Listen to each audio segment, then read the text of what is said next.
Because Lance is 90. All right.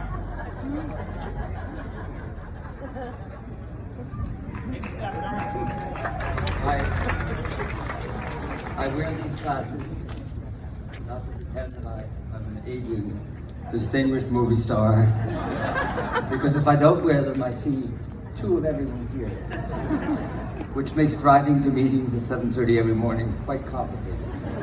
I do. I was very touched by coming. I wasn't feeling too well, but I came to see so many dear friends of many years. And I have to say, I love music, and to hear those remarkable renditions touch me. Music is such an important part of life. So, because I love usually sharing extemporaneously and not writing and reading, but my wife, who was the boss of our house, together with Nick's youngest daughter, 3-year-old Shay, who runs the house.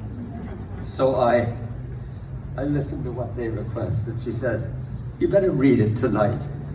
So let me try and read it. Oh, Jacques deSpoelberch here, an annoyingly fragmented, but still cheerful old bookman.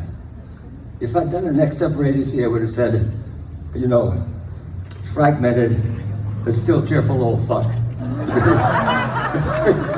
But it's been done. It's an honor to introduce my son, Nicholas, and to do so on behalf of our whole family with love and respect.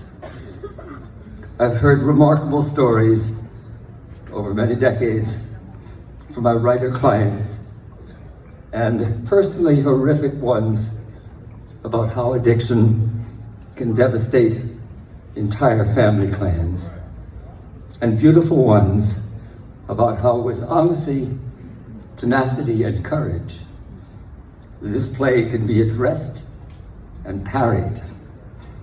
I myself have been on such a quest for 30 years and have now been joined by 2 of my sons, which keeps me happily grateful much of the time. So here is Nick to unfurl his story, briefly I hope, and tell us how he achieves and balances the practice of recovery with conviction and joy. Good evening, Nick. Thank you.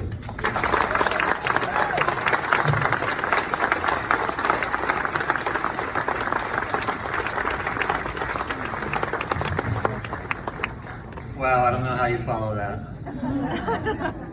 Thank you, Dad. Very emotional.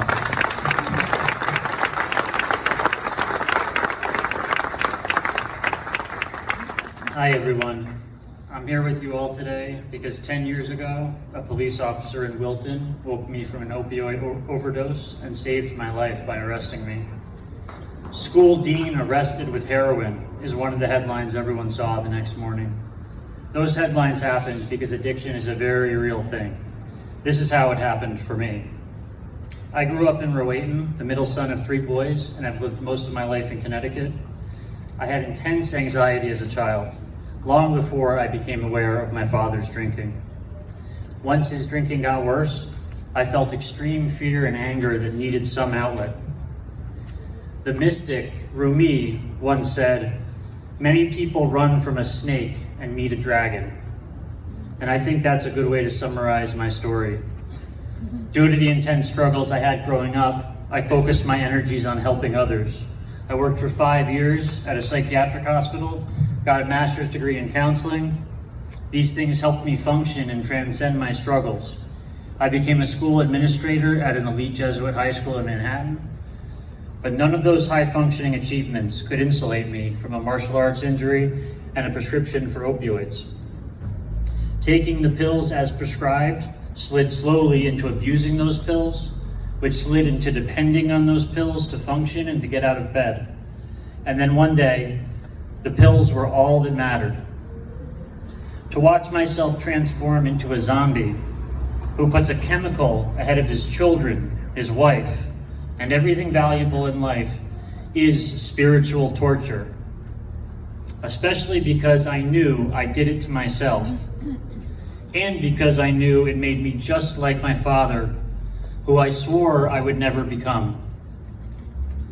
The legal pills led to illegal heroin and to becoming a man who woke up in the morning, stared at the bathroom mirror, and had no idea what was staring back. I prayed some nights not to wake up the next morning. It taught me that there are some things very much worse than death, and one is being enslaved to your own brain and the narcotic controlling it. Then a police officer did his job and did for me what I could not do for myself. He dragged all of my darkness into the light of public knowledge, headlines, and consequences, and there was nowhere left to hide. Since that arrest, the only thing I can take credit for is honoring the promise I made to pass on what was passed on to me by other men and women who survived their addiction and picked me up when I had no strength left to survive. The theme of tonight's vigil is Families Empower Recovery. I am today proud to be like my father, who, as you heard, is in recovery.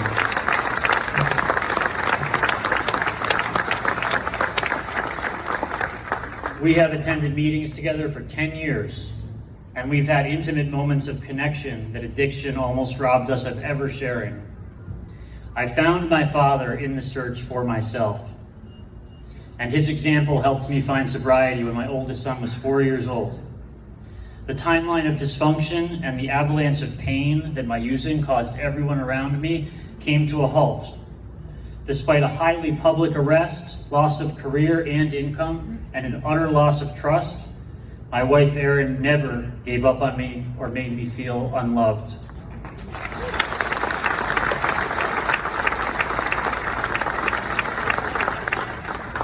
My 3 children, who are here tonight, give me 3 precious reasons to never take a drink or use substances again. I look in their eyes now and feel joy beyond what any chemical could ever deliver. My most important role now is to be a loving, stable, and gentle presence in their lives. I am now a person living in recovery. I am a father. I am a son and a brother. I am a licensed professional counselor with a private practice in Stanford. For more than 6 years, I have had the honor of facilitating the New Canaan Parent Support Group. I am also a trauma therapist with the Fairfield County Trauma Response Team, which provides therapeutic support and trauma education to first responders. I am now able to extend a helping hand to police officers and firefighters who are struggling with the darkness of their own trauma, just as one of them pulled me out of mine. I would not be any of these things without the gifts recovery has given me. And while this evening is certainly about prevention and celebrating recovery, it is also about paying our respects to those we have lost.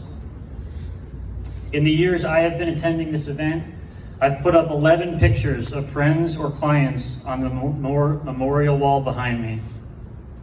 They were, every one of them, talented, intelligent, and full of potential, and they lost their lives to addiction. It is meaningful to me to remember them and to help prevent others from experiencing the premature loss of wonderful people. Over the past 2 years, I wrote a book telling my story to express a positive message to people who are suffering. It occurred to me that what came closest to killing me was the belief that I was not worth the fight. The idea that I was not good enough to deserve a free and powerful life was a constant companion on my journey of addiction. More than alcohol or opioids, my own self-worth, doubting my own self-worth, is what drove my self-destructive behavior. Many of the individuals to whom I pay tribute on that wall struggled with the same crippling doubts and shame. The most powerful thing I can do now to honor them is not only to survive addiction, but to embrace recovery and believe that my story is worth sharing, even if only with a small number of people.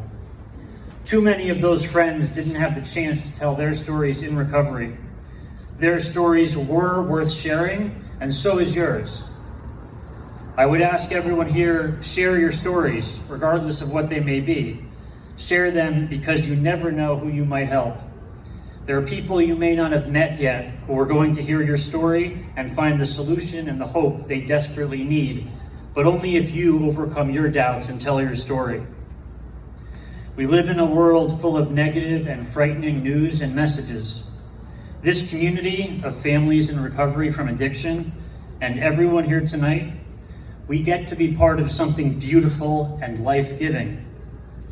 Being here tonight, being a small drop in the wave that is lifting up people in this community is a great honor, and I thank you and my family for getting me here. Thank you.